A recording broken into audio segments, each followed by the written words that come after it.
L'annonce a eu lieu lors d'un événement de promotion organisé à Beijing jeudi.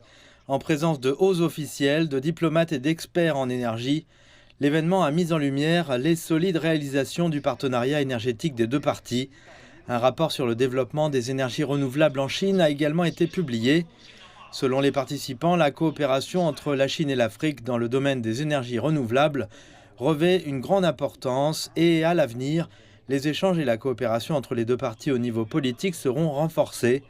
Les projets de construction et les investissements financiers devraient également se multiplier.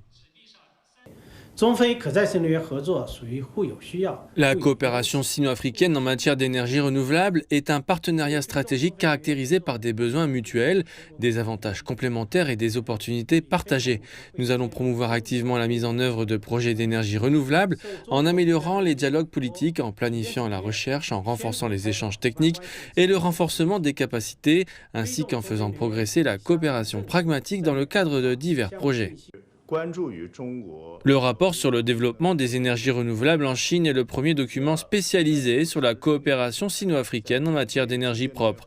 Il résume les principales réalisations et les défis majeurs dans le domaine de la coopération en matière d'énergie propre entre la Chine et l'Afrique au cours de la dernière décennie.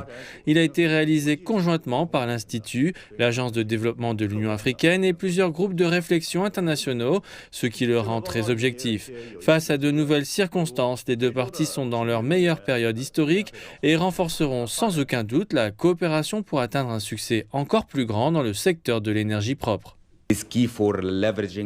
Il est essentiel de tirer parti du processus de développement durable en Afrique ou de le soutenir. À mon avis, pour tirer parti de ces possibilités, les deux parties doivent travailler avec diligence pour garantir un partenariat mutuellement bénéfique.